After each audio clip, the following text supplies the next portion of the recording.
selamat siang ya semuanya. Semoga teman-teman masih sehat selalu dan aman ya di rumah, atau kalau misalnya udah berangkat ke kantor, semoga sehat-sehat juga ya. Jadi tetap jaga kesehatan ya teman-teman walaupun udah berangkat ke kantor. Nah, hari ini kita akan membawakan materi mengenai desain proses for small team. Pembicara kita pada hari ini kita sudah hadirkan Baruri Ramandita dari OVO. Spesifiknya senior UI UX designer dari OVO. Nah, teman-teman di sini pasti udah pada tahu lah ya OVO itu apa ya. OVO itu merupakan platform pembayaran digital yang terkemuka di Indonesia. Nah, sekarang OVO juga udah hadir di 115 juta perangkat dan sudah dapat digunakan untuk mengakses pembayaran, transfer, top up, dan penarikan serta manajemen aset dan investasi. Nah, itu sedikit mengenai OVO. Nah, kalau misalnya mengenai pembicara kita, Baruri, atau kerap dipanggil dengan Barei. Nah, Barei sendiri sudah memulai karirnya menjadi Best Student di Cafe dari STICom Interstudi dan sudah bekerja di agensi yang menangani brand ternama seperti Excelsiata, Nestle, dan Unilever. Nah, akhirnya di tahun 2017, Baruri bekerja sebagai Senior UI UX Designer di OVO. Nah, mungkin Mbak Rey boleh kasih lihat kameranya agar teman-teman bisa lihat Mbak Rey. Oke. Kelihatan? Teman-teman udah bisa lihat Mbak Rey? Kelihatan, lihat. Suaranya udah jelas belum teman-teman? Jelas. Oke. Nah, tapi sebelum Mbak Rey mulai, aku mau kasih tahu sedikit teknis mengenai webinar ini kepada sahabat Dewa Talk sudah hadir hari ini. Nah, apabila teman-teman memiliki pertanyaan terkait materi yang nanti dibawakan oleh Mbak Rey, kalian bisa langsung tulis di box Q&A. Nanti pertanyaan kalian akan kami pilih di saat sesi Q&A, dan kita jawab di sesi Q&A. Ya, teman-teman. Jadi kalau misalkan punya pertanyaan, boleh langsung tulis di box Q&A agar kita juga gampang lihatnya. Halo Lintang, thank you ya udah kasih kesempatan aku untuk sharing sedikit di sini. Aku coba share screen dulu. Boleh. Udah kelihatan belum? Teman-teman udah kelihatan belum untuk slide-nya Mbak Rey? Sudah, Kakak? Sudah. Oke. Oke, aku persilakan ya Mbak Rey, silakan. Oke, aku mau perkenalan dulu sedikit lagi. Namaku Ruri Ramadita. Biasanya dipanggilnya Ray, atau kalau di kantor sekarang dipanggilnya Kak Ray, karena mungkin yang paling tua ya di kantor. Sekarang di divisi aku, tapi semoga nggak kelihatan terlalu tua gitu. Nah, aku mau flashback sedikit pengalaman kerja aku. Aku memulai karir itu sebagai in-house graphic designer karena memang basic education-nya dari desain komunikasi visual. Nah, di tahun 2011 aku bekerja di sebuah digital startup bernama Tujuh Langit. Nah, di situlah pertama kali aku mengenal namanya desain untuk aplikasi. Tapi waktu itu belum ada istilah UI UX designer tuh belum ada. Jadi bahkan posisi aku tuh masih sebagai creative designer gitu. Nah, 5 tahun aku bekerja di digital agency, kemudian di 2016 aku dapat kesempatan untuk bergabung dengan sebuah startup bernama Gringo di Bali. Ini agak unik karena aku adalah employee yang di-hire mereka pertama kali, jadi mereka employee pertamanya adalah seorang desainer gitu. Jadi benar-benar pengalaman yang beda dari sebelumnya, dari yang hanya menerima request based on klien sampai bisa mengembangkan produk berdasarkan insight yang aku dapat gitu. Kemudian di tahun 2017 aku ditawari bekerja di OVO.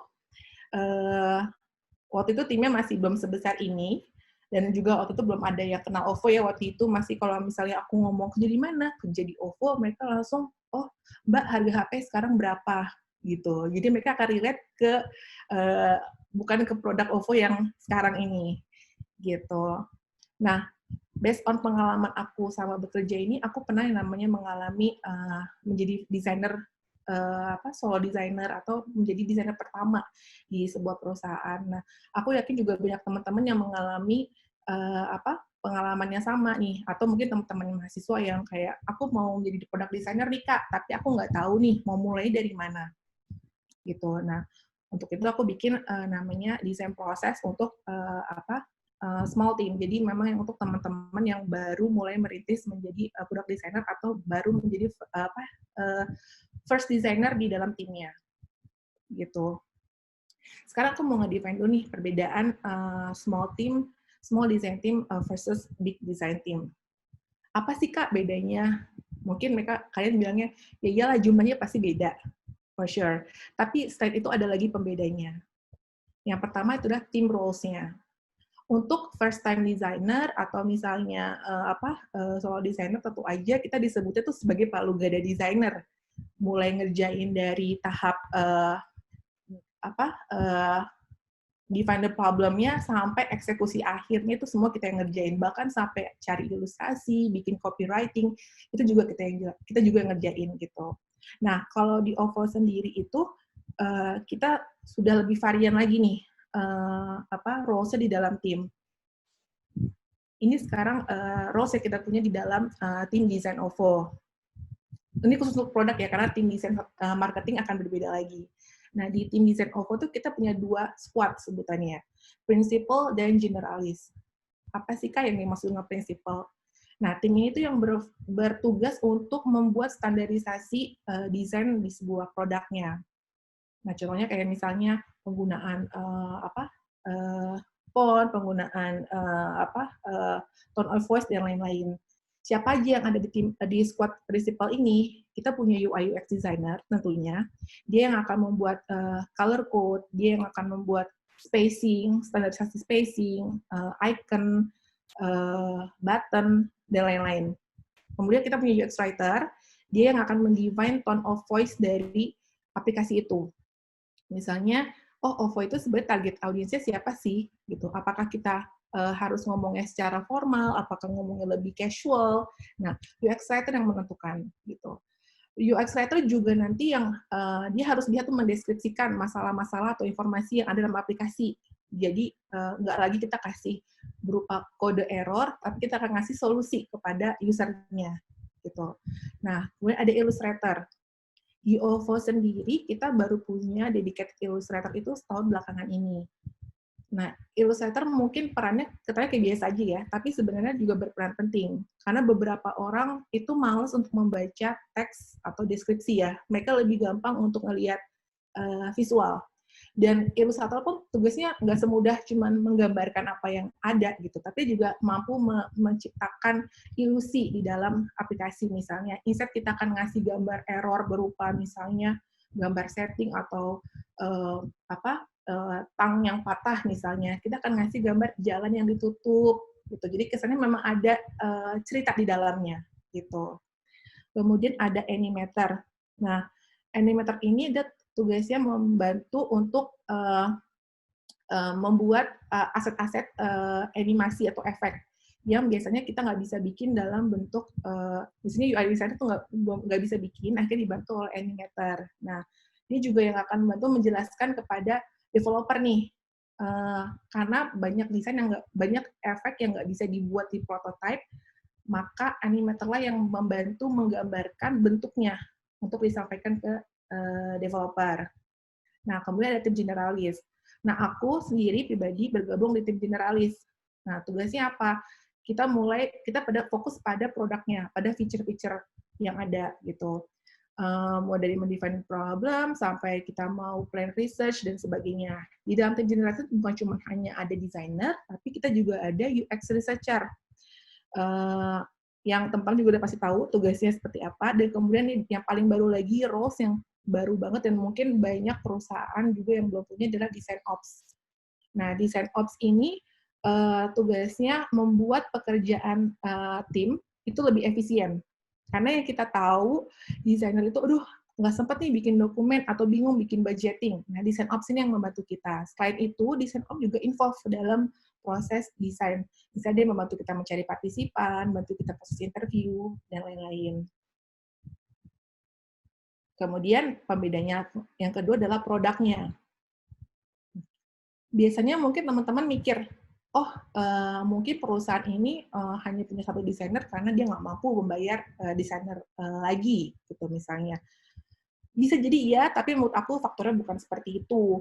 Banyak perusahaan besar yang memang mampu untuk meng-hire lebih banyak roles dalam timnya, cuma mereka memutuskan untuk belum perlu nih untuk meng-hire lebih banyak roles di dalam tim.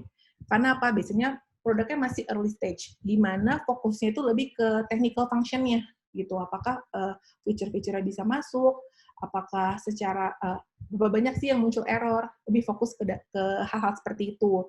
Nah, biasanya di sini tugasnya UI UX designer atau product designer-nya lebih ke flow dan UI-nya aja, belum sampai ke tahap user customer centric-nya belum ada di situ.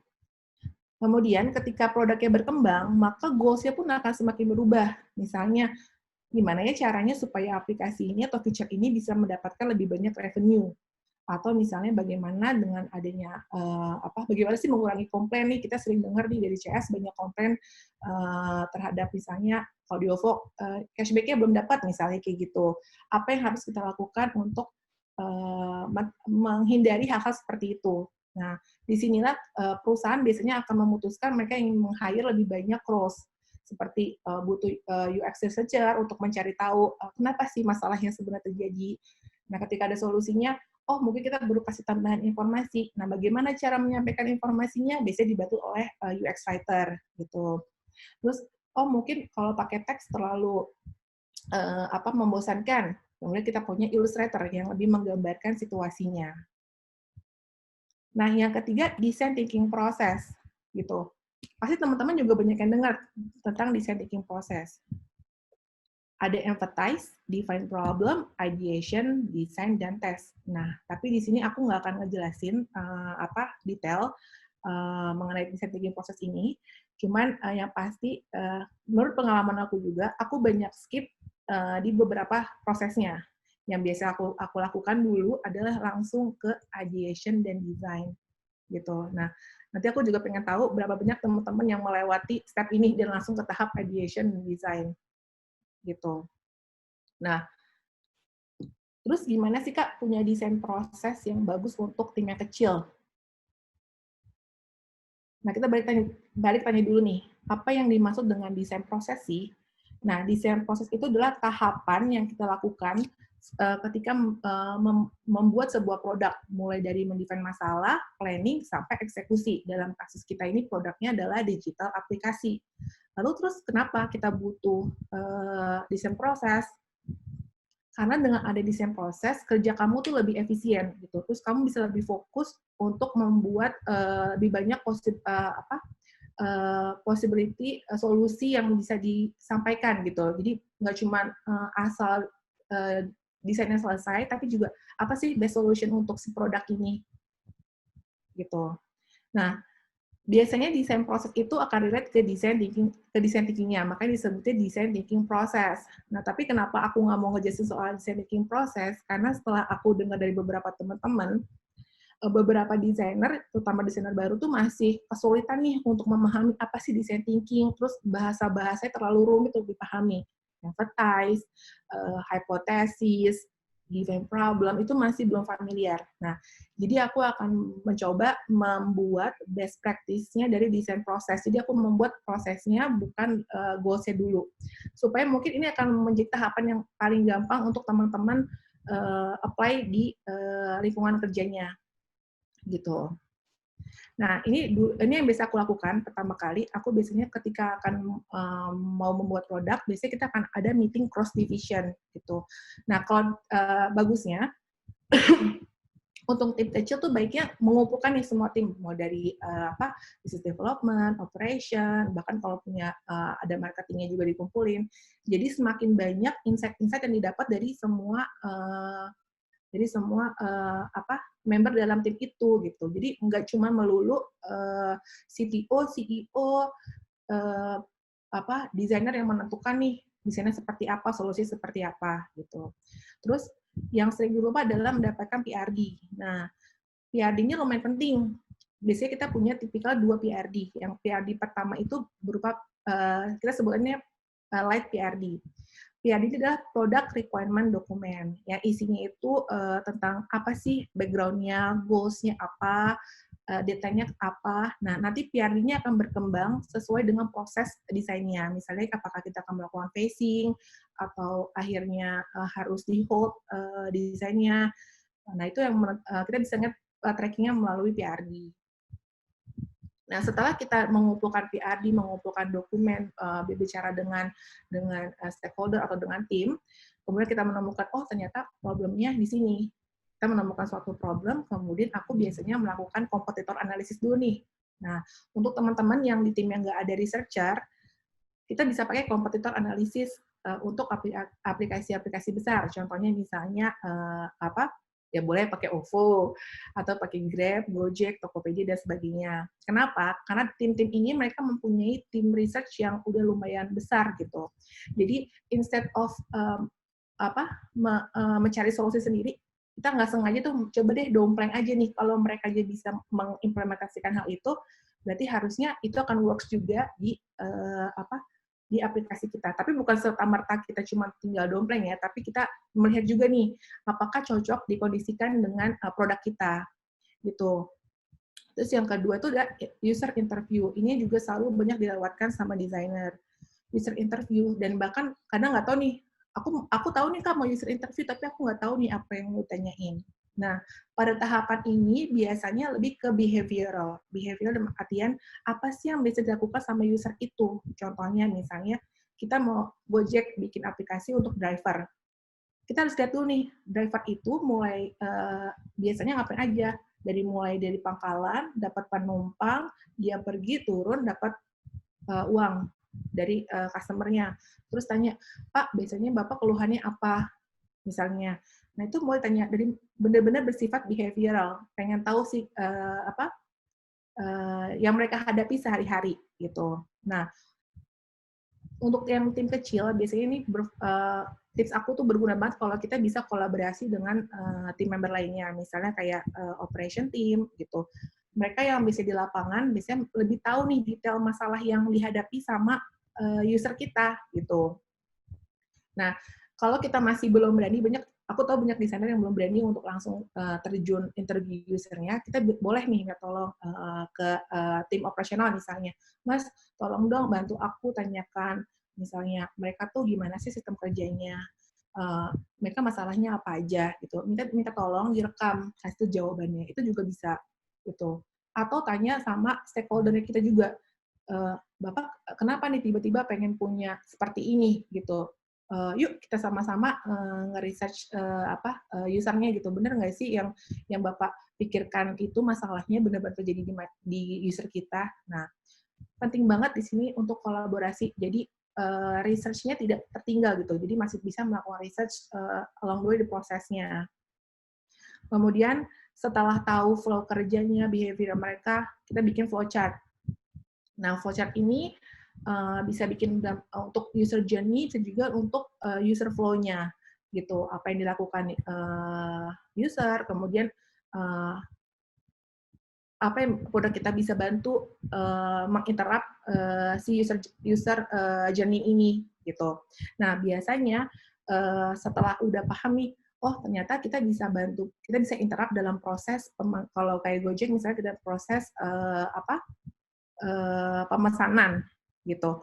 Nah, kita akan mulai bikin, oh kalau misalnya user misalnya mau pesan itu, apa aja sih yang bisa dicari sama penumpang, misalnya, oh ini mereka cari driver paling dekat misalnya. Terus dia mau tahu nih ratingnya seperti apa gitu. Sama dengan OVO juga, misalnya untuk proses payment-nya usernya OVO. Gimana sih proses payment user OVO? Oh, kita lihat ternyata mereka datang bukan langsung buka aplikasi, jadi mereka lihat dulu bannernya, mereka lihat perbandingan dengan banner lain. Oh, paling murah pakai apa ya pembayarannya? Nah, itu bisa jadi masukan di situ. Lihat user journey, kemudian kita akan buat wireframe dari situ.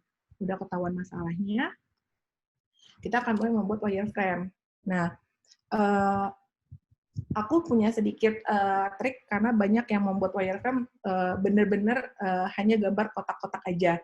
Nah, itu memang beberapa orang menganjurkan untuk membuat wireframe. Tapi kalau aku, honestly, aku akan mencoba memakai template dari desain yang sudah ada. Kenapa? Karena kadang kalau kita tes pakai wireframe itu works untuk usernya, tapi ketika kita implement warna atau mengimplement bentuk lainnya, itu akan berubah hasil tesnya gitu. Dari yang user mengerti tiba-tiba user akan ke-distract dengan bentuk lainnya. Jadi aku akan coba misalnya udah mengimplementasikan low fidelity mockup gitu. Kalau kalian nggak punya waktu, boleh pakai source, sketch source gitu. Implement aja, tempel, nggak perlu sampai pixel perfect. Yang penting terimplement dalam satu halaman gitu. Dan usahakan menggunakan real words. Jadi kayak jangan pakai loret ipsum. Kalau memang ada informasi, tulisin informasi di sana. Mau ada apa gitu. Gunakan bahasa yang paling singkat. Nah, supaya kenapa? Ketika kita tes, user tuh bisa baca juga apa sih maksud dari produk ini gitu.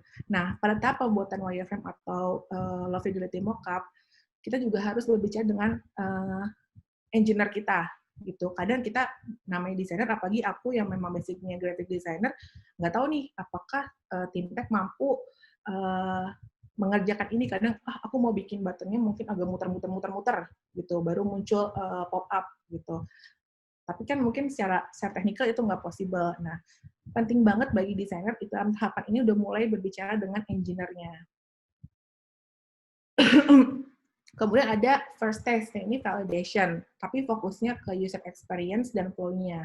Setelah kita buat wireframe atau low fidelity mockup, kita tes ke user. Biasanya aku pakai Gorilla Test menggunakan prototype di Marvel atau InVision. Tujuannya supaya bisa mendapatkan feedback dengan cepat gitu. Gorilla Testnya seperti apa sih, Kak? Biasanya aku tuh datang misalnya aku keluar untuk makan siang, aku mau tolong orang untuk coba dong pakai aplikasi ini, prototipe ini, kita kasih task, ngelihat mereka sukses nggak ngerjainnya. Atau bahkan kalau misalnya dalam tim, kita bisa tanya sama tim finance, atau misalnya bisa tanya sama mungkin yang memang nggak relate langsung dengan produknya. Kayak mungkin, ada resepsionis kantor, atau misalnya teman-teman yang kerja di coffee shop, boleh tanya sama orang lain gitu. Tapi itu bersifat cepat, jadi tes ke 2-3 orang, dapat feedback, kita improvement di situ. Nah, hal ini dilakukan terus-menerus sampai kita menemukan desain yang oke nih, secara flow udah oke, nggak ada masalah, user udah mulai mengerti. Kemudian kita bikin high fidelity mockup. Nah, ketika teman-teman bikin flow lengkapnya, jangan lupa tambahin dummy illustration. Mungkin teman-teman nggak punya waktu untuk illustration, boleh pakai aset-aset aja. Kenapa? Tujuannya biar memberikan gambaran kepada user nih. Biasanya user tuh lebih gampang untuk melihat gambar ketimbang membaca tulisan. Jadi tips aku kalau mulai membuat high fidelity mockup, boleh tempelin image atau misalnya vektor untuk menggambarkan maksud dari halaman tersebut. Kemudian ada namanya second test validation. Nah, ini memang tujuannya mencari tahu apakah feature yang kita kerjakan itu berfungsi secara baik, user mengerti, dan bagaimana user ketika menggunakannya, perasaannya ketika menggunakannya. Nah, biasanya kita menggunakan usability testing dan user interview. Gitu. Kita bisa interview teman atau interview user sesuai dengan personanya, kita panggil, tanyakanlah sama mereka. Coba dong tes aplikasinya. Kita juga bisa kan dari reaksi mereka ketika pakai aplikasinya. Mereka tuh bingung kah?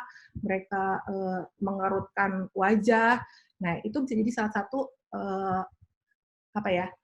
sign kalau mereka tuh nggak paham dengan flow yang kita buat gitu. Dan setelah mereka mengerjakan, kita juga tanyakan balik ke mereka, gimana setelah pakai tuh rasanya gimana? Apakah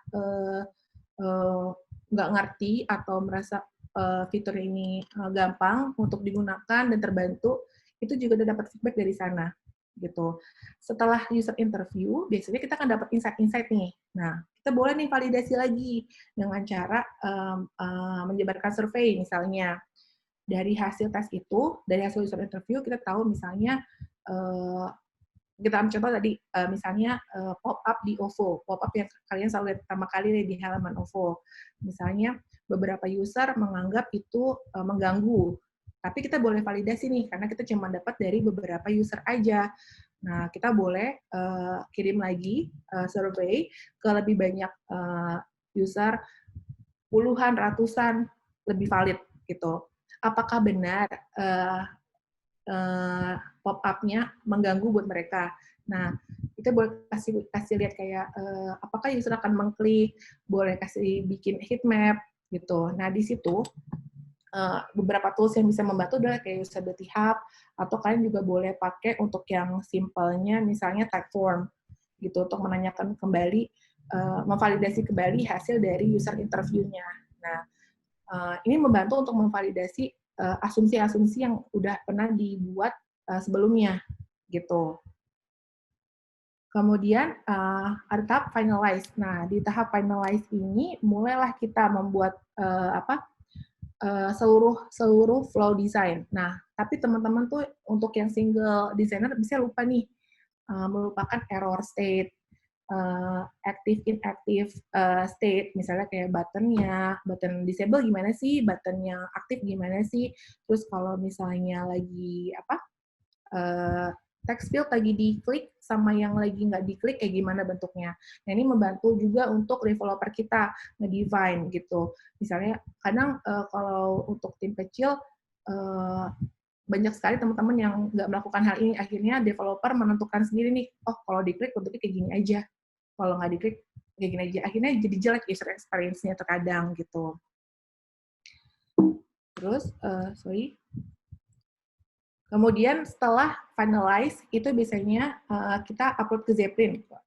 Nah, teman-teman juga untuk beberapa startup kecil yang aku tahu masih ada beberapa yang tidak menggunakan Zeppelin, jadi kayak finalize-nya slicing satu-satu gitu. Tapi kalau misalnya untuk teman-teman yang belum pakai Zeppelin, aku saranin untuk propose ke timnya untuk menggunakan Zeppelin. Kenapa? Selain memudahkan kalian, juga memudahkan developernya gitu untuk mengakses asetnya, juga sebagai bahan tracking, karena kita bisa lihat nih perubahan desain yang terjadi juga di dalam proses development-nya gimana.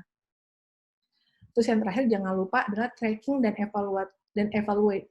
Jadi setelah produknya jadi, kalau bisa kita juga tracking dengan cara kita boleh bilang sama engineer-nya,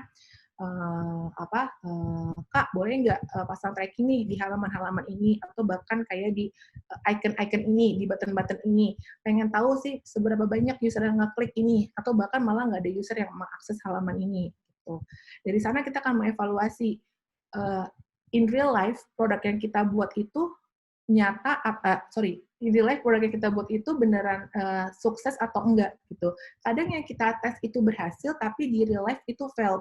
Nah, dari sana baru, oh kalau misalnya dia failed, apa nih masalahnya? Nah, kita akan mulai melakukan proses di sini dari awal lagi.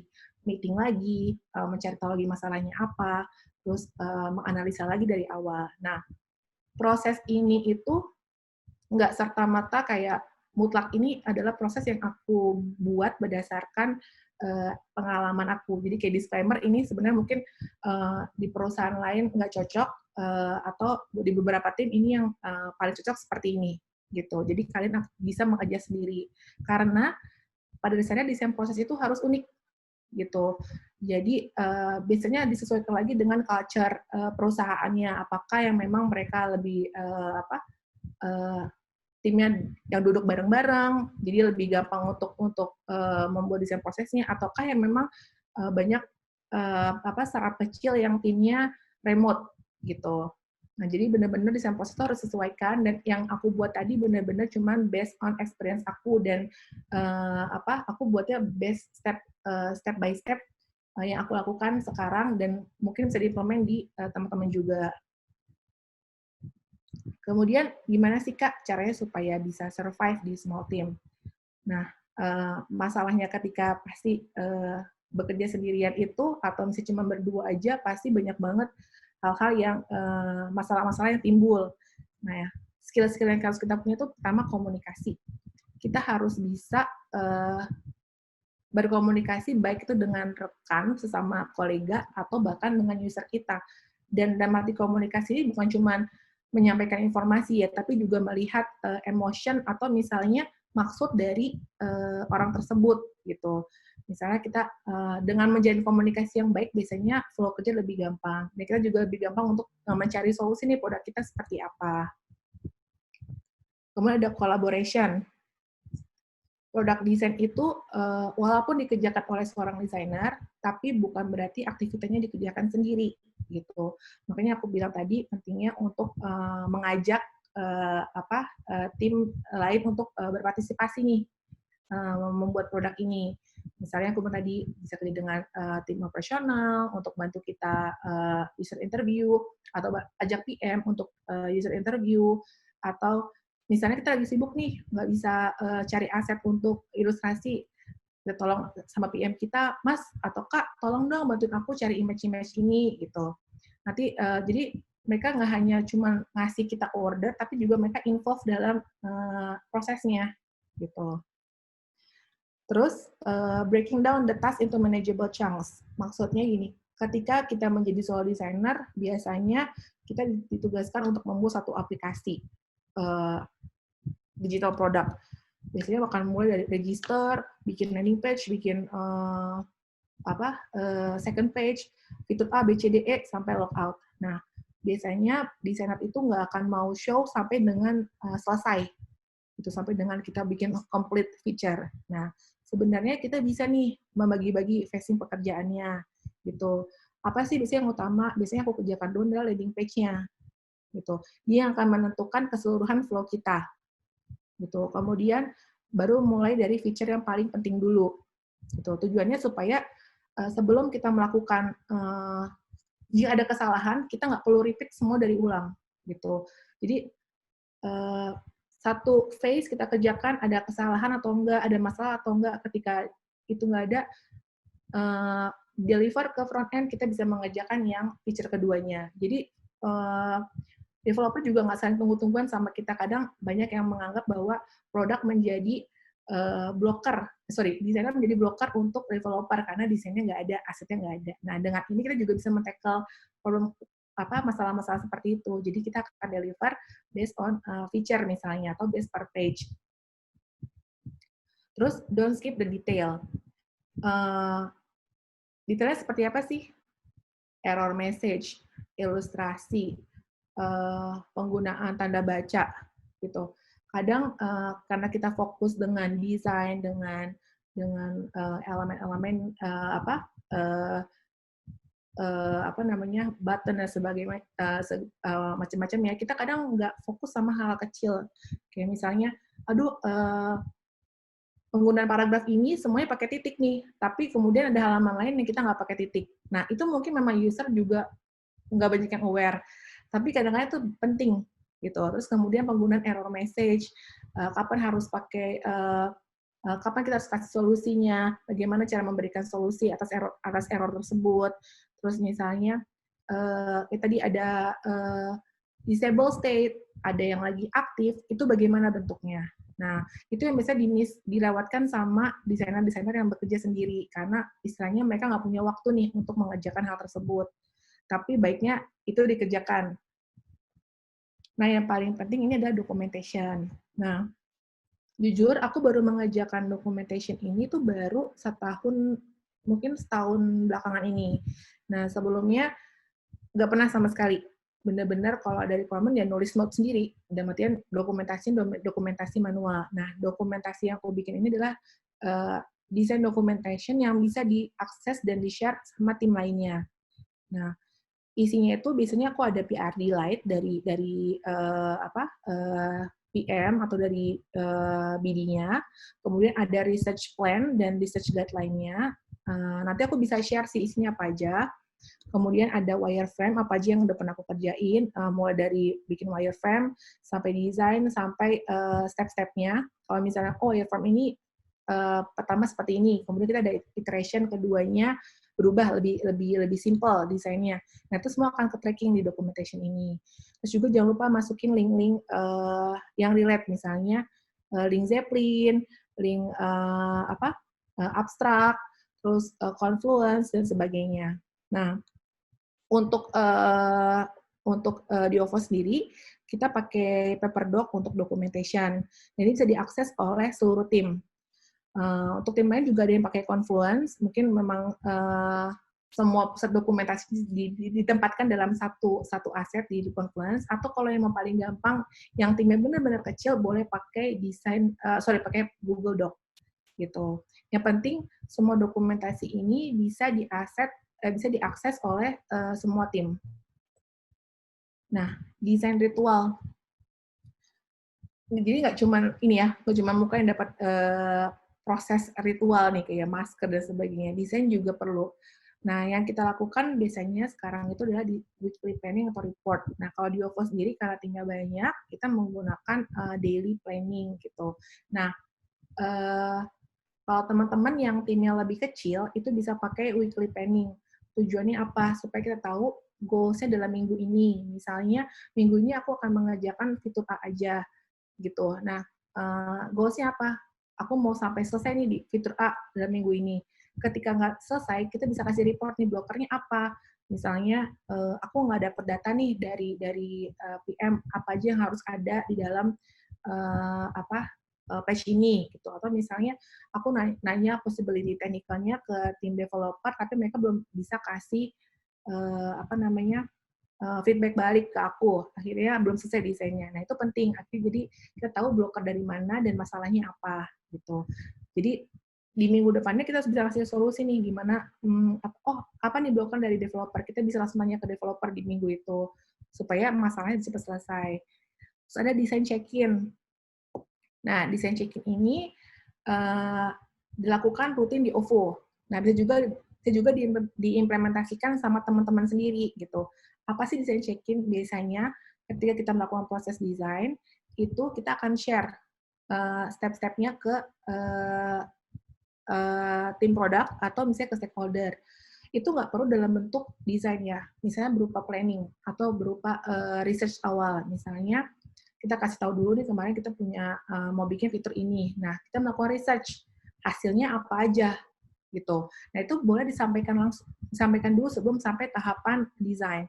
Tujuannya apa? Ketika kita mendapatkan feedback bahwa misalnya orang nggak perlu dengan fitur ini atau misalnya tidak menjadi masalah bagi user, kita bisa langsung raise ke manajemen gitu. Nah, manajemen akan memutuskan apakah kita akan melanjutkan lagi feature-nya atau memang langsung di drop gitu. Nah, biasanya kita akan melakukan design check itu periodically ya.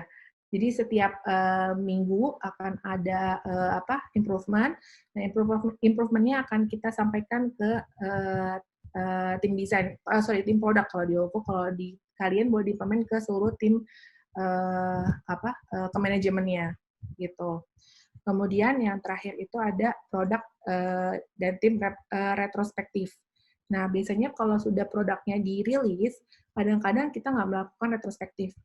Jadi dalam mengevaluasi nih dari produk kita apa yang baik, apa yang harus diimprove. Nah, begitu juga dengan timnya. Apa yang menjadi kendala di tim nih selama pengerjaan, apa yang harus kita lakukan supaya ke depannya lebih baik lagi. Nah, ini penting untuk improvement proses desain selanjutnya. Lalu apa sih kekurangan dan kelebihan bekerja dalam tim kecil? Nah, kita mulai dulu dengan kekurangannya. Biasanya kita diharapkan punya skill lebih nih. Biasanya kalau kita kerja di startup kecil atau misalnya tim kecil, mereka bilang sama kita jadi product designer, tapi end up-nya kita bikin promotion kit juga, kita yang nge-research dan sebagainya. Terus kemudian time consuming, akhirnya karena kita bekerja sendiri, harus bikin wording sendiri dan segala macam, waktu yang dibutuhkan untuk penyelesaian sebuah produk lebih lama dan biasanya molor dibandingin deadline-nya gitu. Terus yang ketiga, no backup. Nah, ini bisa jadi masalah ketika kita mau mengajukan cuti. Nah, untuk teman-teman yang kerja menjadi single designer, ini penting banget untuk namanya manajemen waktu, supaya hal-hal seperti ini bisa dihindari. Jadi kalau misalnya memang, oh aku mau cuti nih, berarti aku udah harus prepare si desainnya atau dokumentasinya jauh beberapa step sebelum hari H-nya gitu. Jadi nggak kalau misalnya kita cuti atau kita sakit, itu kita nggak merasa terbebani. Kemudian kelebihannya apa bekerja dalam tim kecil? Yang pertama flexibility. Kita bebas ngatur pola kerja kita, desain proses kita bebas mau melakukan research dengan tipe apapun gitu. Biasanya nggak ada standarisasi yang saklek gitu ya kalau jadi tim kecil gitu. Dan kita bisa benar-benar bebas mau eksploratif bekerja secara eksplorasi gitu. Kemudian no hierarki. Waktu aku kerja di aku tuh kerja di Gringo, waktu itu aku memang report direct langsung ke CTO-nya. Jadi apapun yang aku dapat, insight yang aku dapat dari user, itu aku bisa raise langsung gitu. Jadi semua masalah tuh solusinya cepat, nggak ada birokrasi. Kalau sekarang mungkin kalau di tim besar, mereka harus lapor dulu ke lead designer-nya, lapor lagi ke head designer-nya, lapor ke head product, kemudian baru masuk ke CTO-nya. Jadi flow-nya lebih lama dan waktu juga kadang-kadang lamanya malah di birokrasi, bukan di desainnya gitu. Nah, dengan tidak adanya hierarki, proses desain penyelesaian masalah lebih cepat gitu. Kemudian better motivation. Kalau desainer yang bekerja sendiri untuk satu produk, biasanya mereka akan menganggap bahwa produk ini adalah anaknya gitu. Aku membesarkan dia mulai dari cari tahu sampai akhirnya eksekusi gitu. Lain kalau misalnya kita kadang-kadang kerja bersama orang lain atau bantuin project orang, itu mungkin self bilanginnya lebih rendah gitu, kayak oh ya yang penting selesai aja lah, aku disuruh apa selesai. Tapi kalau misalnya bekerja dalam small team, biasanya kita tuh pengen produk kita lebih bagus, lebih baik, dan mencoba segala sesuatu supaya produk ini bukan cuma sekedar rilis, tapi juga menjadi portofolio yang bagus buat kita gitu. Nah, jadi akhirnya kalau bisa disimpulkan, semakin besar timnya, maka semakin spesifik memang kerja yang dilakukannya. Tapi jadi tim kecil, itu semakin banyak variasi yang bisa dilakukan. Jadi kalian sendiri yang memutuskan mau bekerja dalam tim kecil atau bekerja dalam tim besar, karena masing-masing challenge-nya berbeda. Gitu. Nah, karena aku pernah bekerja di dua-duanya, aku merasa bekerja dalam tim kecil tidak mengalami kerugian, bekerja dalam tim besar juga nggak loss apapun. Jadi teman-teman bisa dengan enak sekarang aku kerja dalam tim kecil, aku sendiri, tapi aku mampu membuat suatu produk yang bagus gitu. Dan ya udah, ini yang terakhir. Thank you udah dengerin aku dan ya makasih. Lintang? Iya. Ada kameraku udah. Ya, makasih Mbak Rey untuk sharingnya mengenai small design team. Jadi sebenarnya walaupun timnya kecil pun juga nggak menghambat seseorang untuk ini ya Mbak, mendesain sebuah produk ya. Nah. Jadi itu jadi bisa berkembang lebih baik lagi bahkan, dan explore sendiri. Delvina boleh tolong share ini? Mungkin Mbak Rey, it takes skill to pretend you listen. Ya, makasih ya Mbak Rey sharing materinya. Semoga teman-teman di sini mulai ini ya tercerahkan mengenai desain proses baik untuk small team dan juga tim besar, dan semoga juga bagi yang sedang bekerja sendiri atau di small team juga tidak merasa tidak merasa sedih karena nggak ada ruginya juga sebenarnya Mbak Rey ya kalau bekerja di small team juga. Nah. Mbak Rey, oke, pertanyaan pertama dari Kak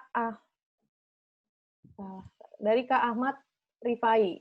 Ketika tahap desain, pengembangan, dan testing semua fitur sudah oke, tapi saat di production lalu digunakan user, terkadang masih ada aja sedikit masalah di luar yang kita duga. Bagaimana mengatasi hal seperti ini dan tetap menjaga loyalitas pengguna walaupun hanya beberapa orang saja yang mengalami masalah ini? Oke. itu juga banyak kejadian di kita gitu. Walaupun misalnya Ovo sudah mengalami proses di tim besar tuh banyak mengalami proses research, tes berkali-kali. Kadang di real life-nya memang tidak banyak yang di luar dugaan kita gitu ya. Nah, itu pentingnya improvement. Jadi setelah kita dapat, kita harus juga tracking nih kenapa sih masalahnya gitu. Ngobrol lagi dengan customer kita, cari tahu lagi masalahnya apa, terus melakukan iteration, melakukan improvement gitu. Jangan bosan-bosan. Walaupun customer kita dikit, malah semakin dikit semakin bagus karena kita bisa langsung dedicated ngobrol dengan mereka Oh, iya. gitu.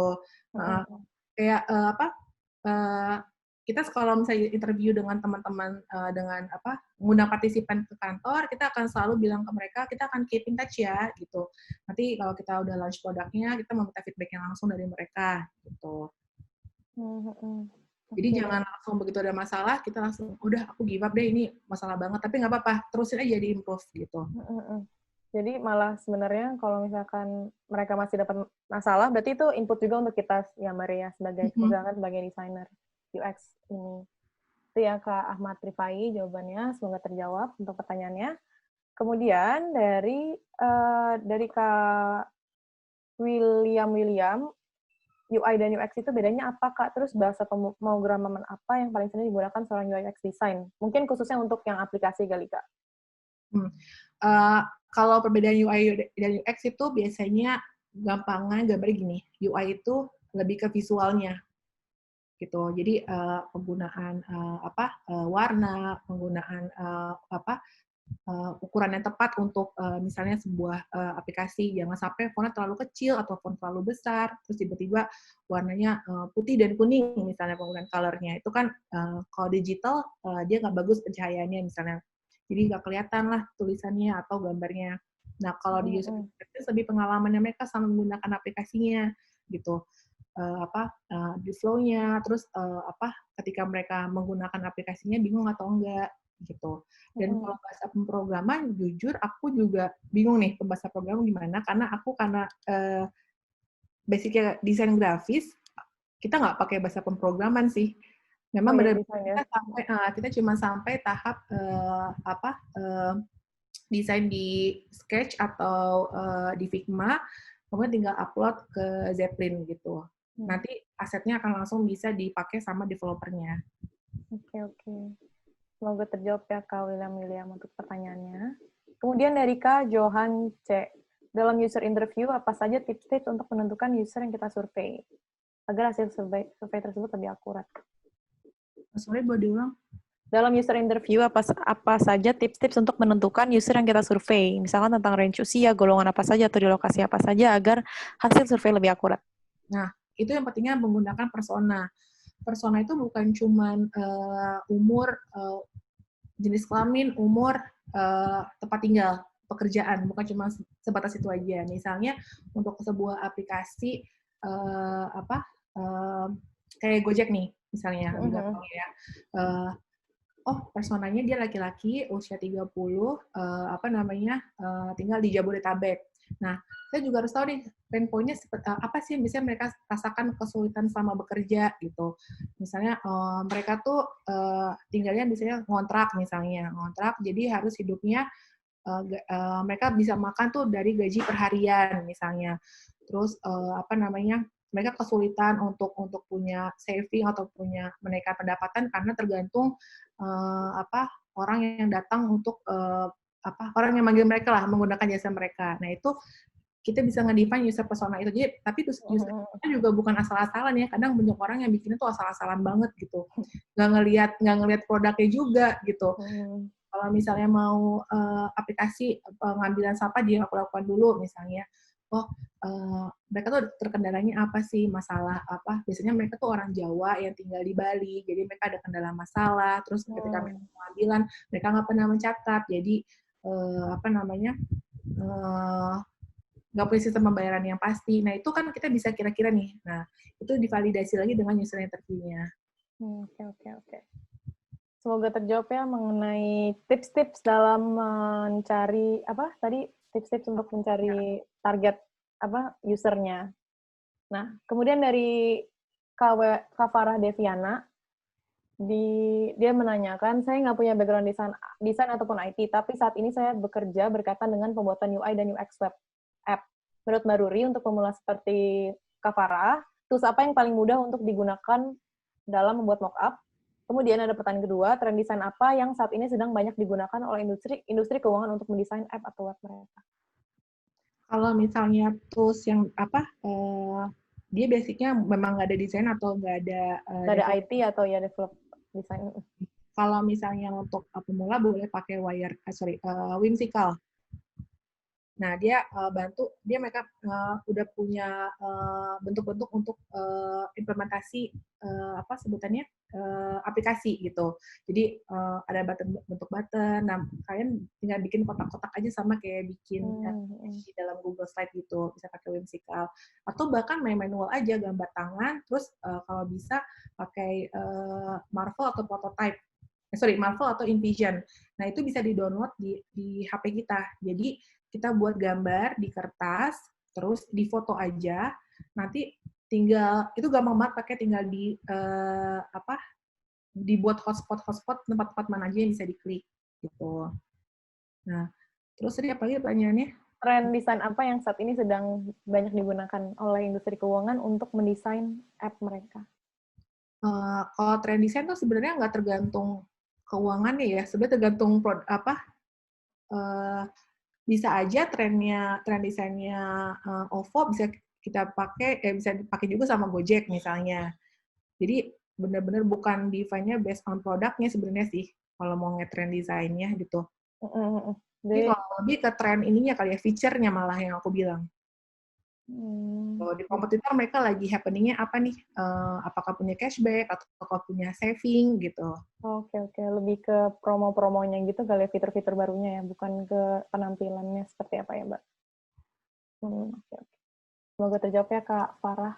Kemudian dari tadi ya, ini banyak juga yang nanya.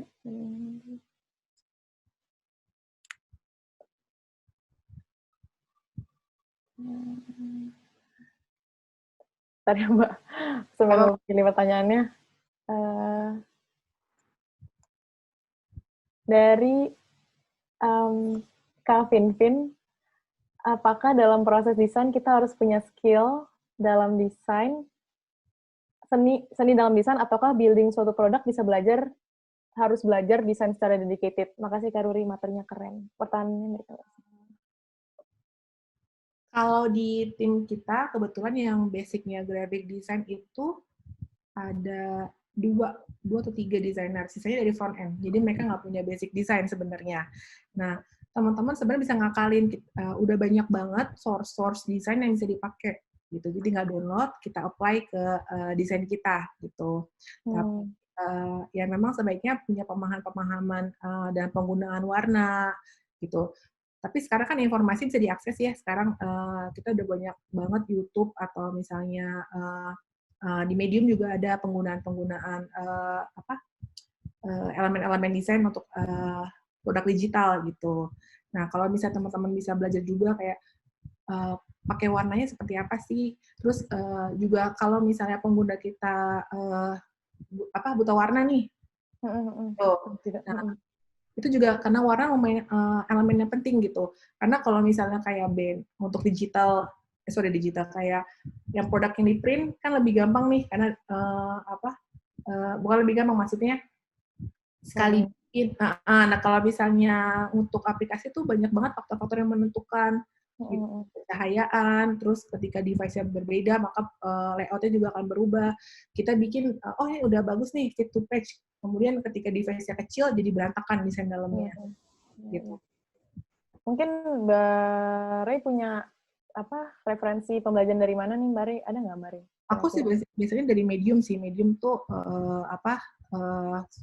banyak banget ngasih pengetahuan dan dari YouTube sih. Itu ya teman-teman kalau misalnya baru mau belajar. Cari aja mentor yang menurut kalian tuh fit buat kalian gitu. Kadang ada mentor yang teori banget misalnya, teori tapi memang cocok buat aku atau mungkin yang memang langsung praktikal gitu. Oke. Itu ya teman-teman. Jadi bisa lihat di Medium atau di YouTube dan cari mentor yang kira-kira sesuai dengan ini ya, preferensi Ya. teman-teman. Mm. Mungkin ada yang terinspirasi sama Mbak Rey, terus mau belajar sama Mbak Rey, gimana nih Mbak Rey nih? Boleh. Eh, boleh aja, tapi boleh kayak kirim-kirim portofolionya ke email aku kalau misalnya mau dibahas nih desainnya gimana, flow-nya gimana, boleh. Atau misalnya yang memang mau kenal, boleh juga ke Instagram atau misalnya via WhatsApp gitu. Nanti mungkin akan di-share ya, Mbak Rey. Aku juga kebetulan kayak ikut kadang ke forum-forum desain gitu. Tapi banyak pastinya sih, kenapa? Karena banyak kerjaan di kantor, jadi nggak banyak. Lama ya, Mbak. Iya, iya. Oke, nggak apa-apa. Nanti mungkin boleh di-share kali Mbak Rey untuk kontaknya. Boleh. Oke, oke. Kemudian masih banyak nih Mbak, tapi aku pilih dulu ya, bentar ya. Ini mengenai OVO sih Mbak. Dari Kak Rahmadia, Sai Kare, bisa cerita nggak kenapa aplikasi OVO warnanya purple? Art direction-nya seperti apa? Historinya seperti apa? Sampai sekarang kita lihat aplikasinya. Jadi waktu itu sebelum aku masuk itu udah di-define warnanya, dan itu kita pakai outsource untuk outsource agency yang menentukan waktu itu. Jadi saat aku masuk memang udah di-define warnanya seperti itu gitu. Aku lupa ininya kenapa story behind the colors-nya, tapi kita pernah kita mau nge-revamp warna, tapi saat kita tes lagi ternyata OVO itu bisa gak identik dengan warna ungu OVO, di mana kompetitor pakainya hijau dan biru kan. Kebanyakan. Nah, ketika sekarang kalian lihat warna ungu, itu cuma ada di OVO aja. Gitu. Kadang yang beberapa orang misalnya kayak manajemen, aku nggak suka nih warna ungu sama toskanya OVO, colornya nggak profesional misalnya, atau kayaknya sakit gitu, ini nggak oke aja warna ungu misalnya gitu. Tapi ternyata itu jadi identifier banget gitu. Ketika orang lihat ungu pasti OVO. Sampai nggak perlu kita taruh logo, orang langsung ngeh gitu. Itu OVO, betul. Betul banget. Karena ungu jarang sih kecuali OVO yang aku tahu ya. Kalau yang sejauh ini ya. Top of mind, iya sejauh ini sih top of mind aku sih kalau lihat ungu OVO. Oke. Kemudian dari Kak Melisa Kristi, gimana sih tips-tips untuk menentukan bahasa penulisan dan gambar-gambar yang pas untuk user interface agar dapat terima dan yang menarik bagi di berbagai usia seperti OVO ini? Kapan saat menggunakan bahasa gaul, kapan harus menggunakan standar KBBI? Oke. Dulu waktu itu OVO kita pakai standar KBBI gitu.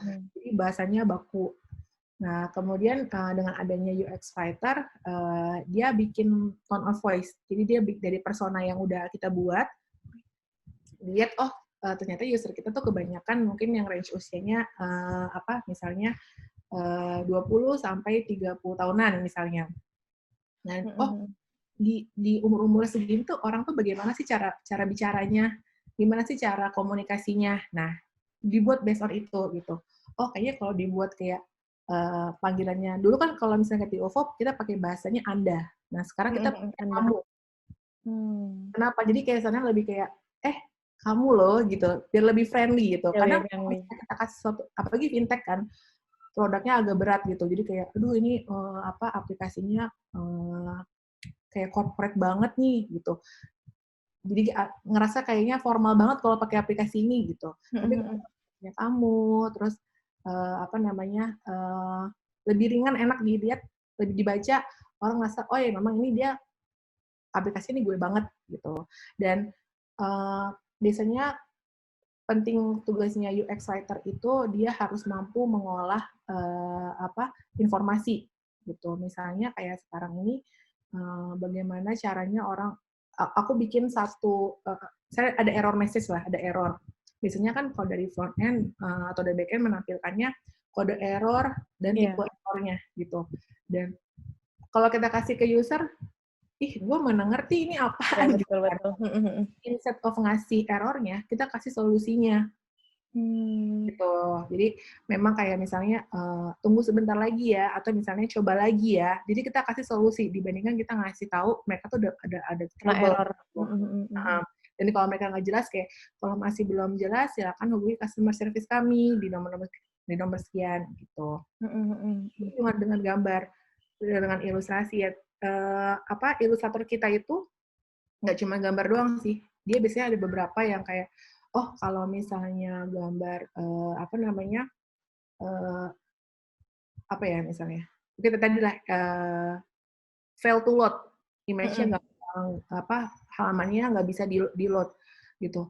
Apa ya yang cocok merepresentasikan ini ya? Jadi dia akan bikin satu aplikasi itu punya flow cerita, punya Oh, iya tokoh iya yang iya. sama, punya tokoh yang sama. Si tokoh ini ngapain aja sih selama dalam aplikasinya gitu. Mhm, mhm. Dulu kita pakainya kan kayak orang-orangan gitu bentuknya. Mhm, mhm. Nah, sekarang kita pakainya ada dua tokoh gitu. Nah, dia akan berulang-ulang selama di dalam ilustrasi itu dia akan berulang-ulang selalu ada gitu. Iya Dan iya. kapan kita harus pakai gambar orang, pakai ilustrasi orang, kapan kita harus pakai oh cuma tangannya aja nih yang di-show gitu. Nah, dia juga Mhm. harus mastiin itu dalam satu konsep yang sama gitu. Iya sih, jadinya lebih friendly ya kepada user juga, merasa Hmm, dekat dengan aplikasinya tersebut dan perusahaan tersebut, karena udah dianggap kayak teman gitu ya berarti jatuhnya ya, Mbak? benar. Mhm, Dan mhm. juga proses pembuatan ilustrasi itu bukan cuma bikin langsung jadi. Biasanya juga ada proses tesnya juga. Mmm, Kayak dia bikin seperti ini, user ngerti nggak maksudnya? Terus yang dirasakan sama usernya itu seperti apa kalau dikasih image seperti ini gitu. oke oke. Berarti itu biasa kalau ditesnya itu dari, ke beberapa user doang, di-live di beberapa user doang atau dites ke satu grup gitu, Mbak? Kalau kita biasanya lebih ke internal. Oke oke. Oh, Mhm, mhm. Oke. Semoga terjawab ya, Kak Melisa Christy. Kemudian ini ada pertanyaan mengenai dari Kak Arnold dan juga Kak Rizal, ini aku gabungin karena lumayan-lumayan mirip. Jadi, bagaimana cara meyakinkan klien atau developer, eee, bagaimana cara meyakinkan developer atau klien, sama desain kita, Mbak? Jadi kadang kan kita udah buat desainnya, misalkan si UI UX ini udah buat desainnya bagus-bagus menurut mereka, tapi menurut developer atau klien itu tidak bagus. Itu mungkin dari Mbak Rey ada tipsnya untuk meyakinkan developer atau klien seperti apa, Mbak? nah, dari data. Oh iya, Mbak. Yang Iya. penting adalah data. Jadi desain bagus atau aplikasi itu bagus atau enggak itu harus sesuai dengan data. Apa goals kita? Apakah goals-nya sesuai dengan research dan validasi, goals-nya achieve nggak? Gitu. Kalau misalnya kita buat dulu awal banget waktu OVO itu tidak punya banner di dalam aplikasinya. Mhm. Nah, waktu itu kalau kita revamp, memang ada special request nggak mau pakai banner, gitu. Terus, apa yang aku lakukan adalah kita mulai nih, lihat kompetitor kan mereka pakai banner. Tujuannya banner apa? Kasih informasi produk-produk di dalamnya. Dan benar ketika kita masukin banner, uh, angka penjualannya naik, angka Mmm, penjualan transaksi produknya itu jadi naik gitu. Nah kita harus bawa data gitu. Jangan cuman ini loh flow yang paling baik menurut siapa gitu. Jadi iya harus betul. pakai data.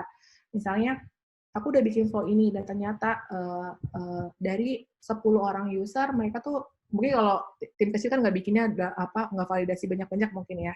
Mungkin dari 10 user itu semua bisa menyelesaikan tugasnya adalah less than 5 second misalnya. Terus Mhm, mhm. semua user itu aware dengan message-nya.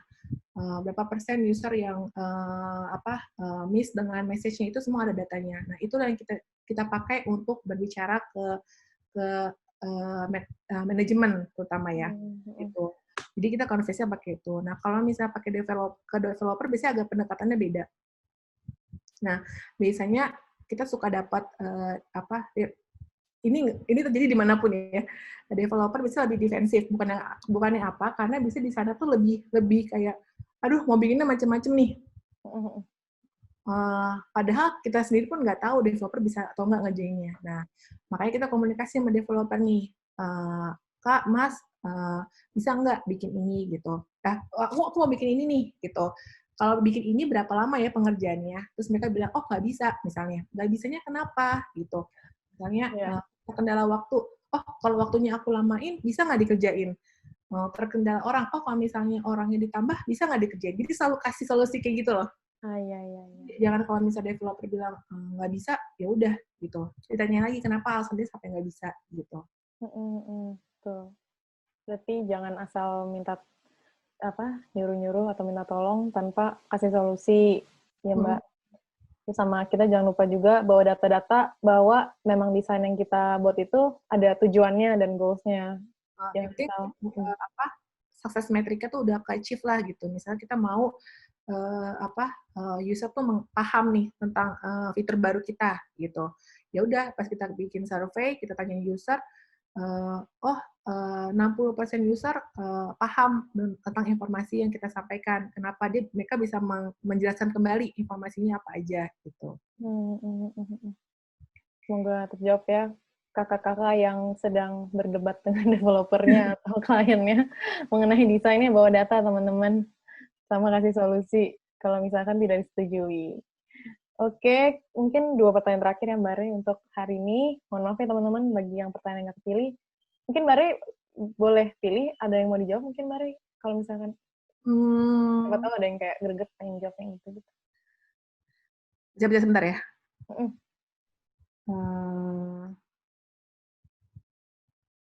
Oh nih, Rizal bilang kan, bagaimana cara memahamkan ke klien terkait proses desain, karena kebetulan saya sebagai graphic designer di sebuah startup yang notabene menuntut kecepatan dalam mendesain. Itu pentingnya membuat desain dokumen. Nah, di desain dokumen itu akan detail semua isi feature-nya apa aja, dan kita akan membuat timeline gitu. Jadi sebelum proses desainnya, kita kasih tahu dulu nih timeline-nya seperti ini.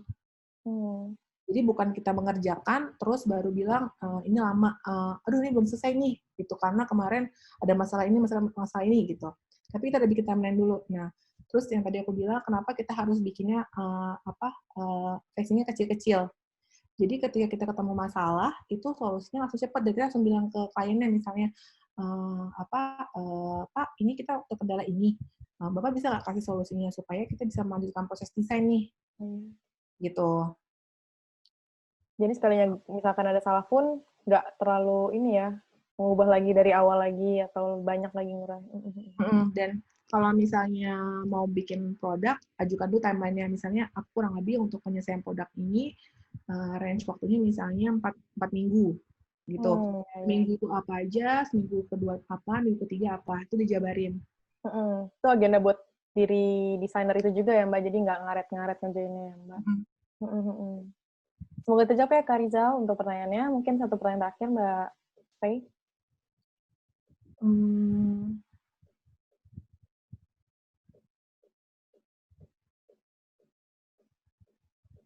Ini agak lucu sih, dari Imron Rosadi. Lebih rumit mana sih jadi programmer, apa UI UX? Terus apa mayoritas cewek itu desainer UI UX? Nah, kalau ditanya mana yang lebih rumit jadi programmer apa UI UX, kalau aku bilangnya programmer karena aku nggak ada basic IT, jadi nggak tahu programmer harus kayak bagaimana kerjanya. Nah, tapi kalau balik lagi Imron basicnya apa, dari mulai desain kah atau dari IT nih. Nah, itu menentukan sendiri gitu. Tapi biasanya kalau untuk UI UX sih pemahamannya kan nggak cuma dari desain, dari banyak faktor. Kalau dia menurut aku pribadi, aku lebih gampang jadi, bukan lebih gampang ya, lebih enak jadi UI UX gitu kan, tahu background-nya. Terus apa mayoritas cewek itu desainer? Tapi rata-rata yang aku lihat juga cewek sih, Mbak Re. Oh iya ya, di tim aku sih banyak cowoknya juga. Gitu. Malah dulu yang aku pikir tuh researcher tuh cewek-cewek. Sekarang researcher itu banyak juga yang cowok. Oh, iya. Gitu. Nah, mungkin balik lagi nih, kadang desainer cewek, desainer cowok tuh punya tes yang beda. Nah, tinggal disesuaikan aja sama produknya. Biasanya kalau produknya untuk usernya perempuan, biasanya perusahaannya akan meng-hire desainer perempuan. Iya. Kalau memang misalnya aplikasi untuk otomotif kan, kalau di-hire desainer perempuan, tiba-tiba dia pakai warnanya agak krem gitu kan. Iya. Jadi nggak cocok gitu dengan aplikasi. Iya. Maka ini harus apa sih yang bikin orang tertarik dengan otomotif? Nah, bisa disesuaikan. Kadang gender berpengaruh terhadap produknya gitu. Iya. Preferensi warnanya juga kan basicnya juga beda ya, Mbak. Misalkan saya suka pink, kayak saya biru. Itu yang dijaga sama tim prinsipal supaya karena kayak di tim desainnya OVO ada perempuan, ada laki-laki. Jangan sampai tiba-tiba aku mau ungunya terlalu gelap, aku ungunya ungu magenta, misalnya agak patang. Terus yang satu lagi yang desainer laki-laki, aku dark purple gitu, terus fontnya dia ganti pakai font yang friendly gitu ya. Gitu misalnya.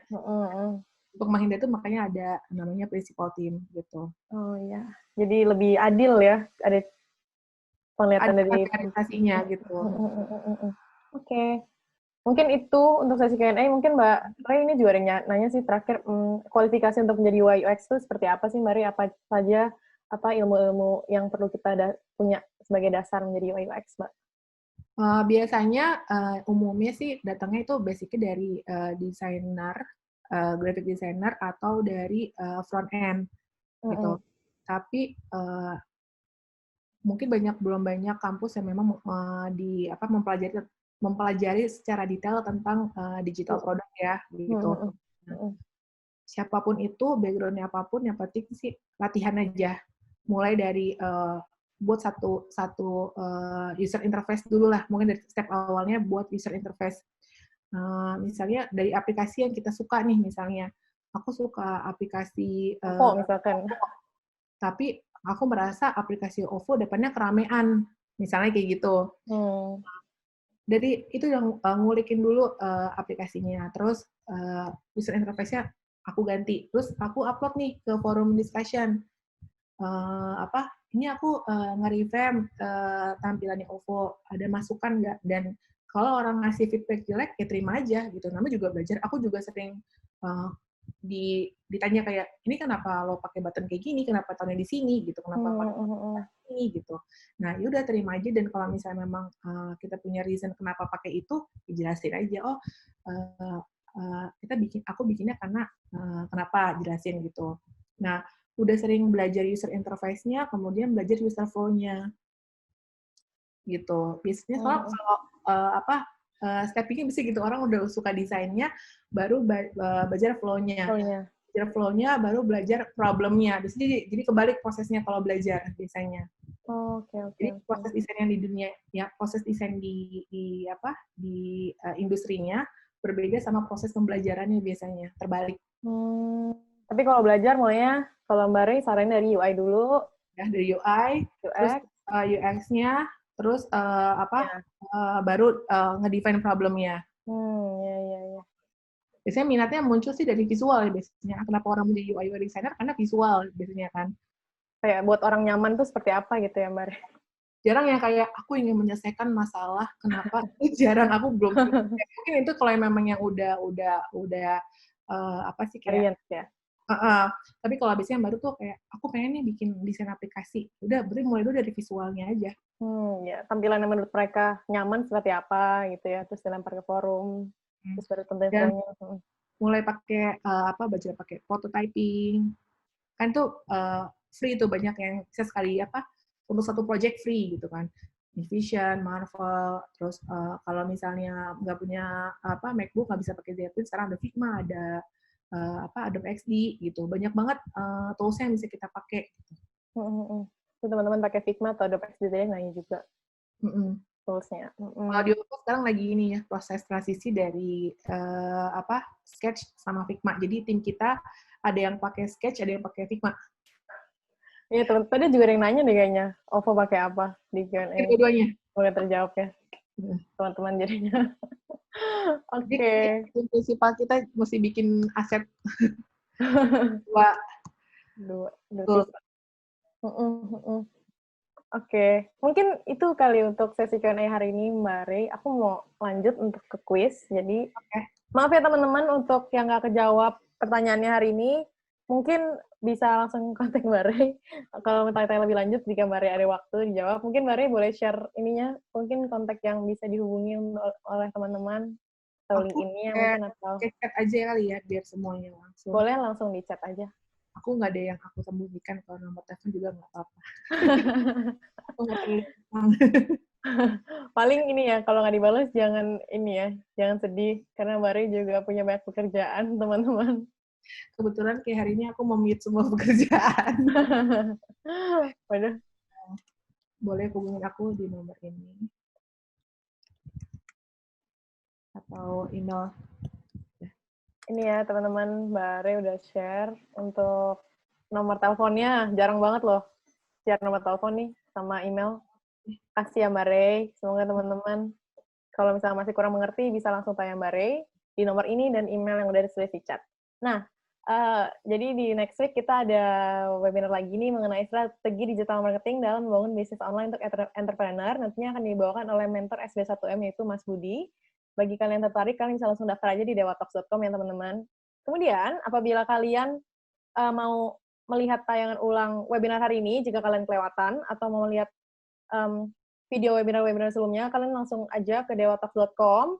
Di situ kita selalu mempost ulang tayangan ulang webinar hari ini, dan juga itu di situ juga ada jadwal-jadwal webinar kami selanjutnya. Jadi kalian bisa cek aja di dewatalks.com atau ke Instagram kita di @dewatalksofficial untuk melihat jadwal-jadwal webinar.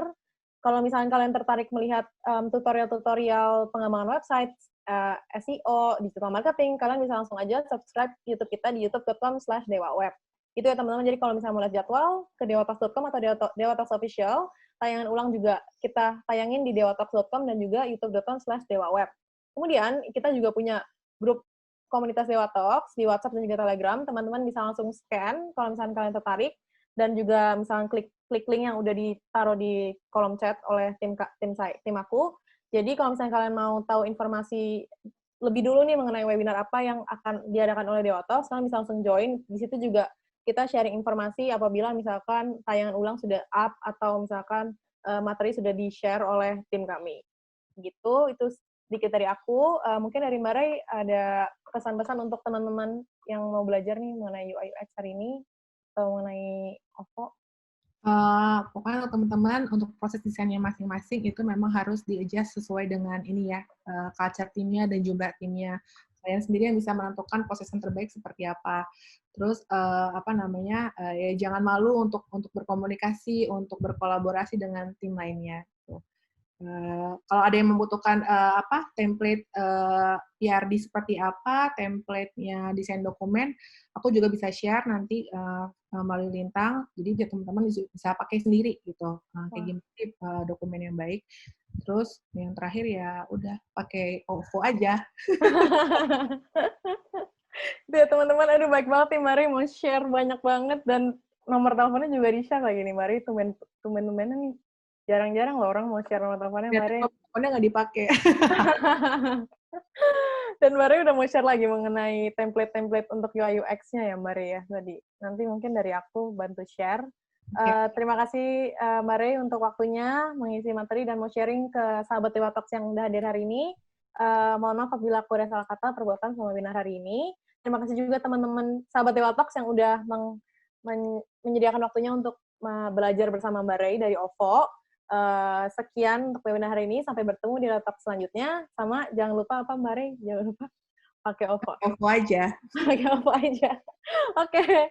Selamat siang teman-teman. Selamat melanjutkan kegiatannya. Terima kasih semuanya. Dadah. Terima kasih ya semuanya. Cari hosting yang aman, Dewa.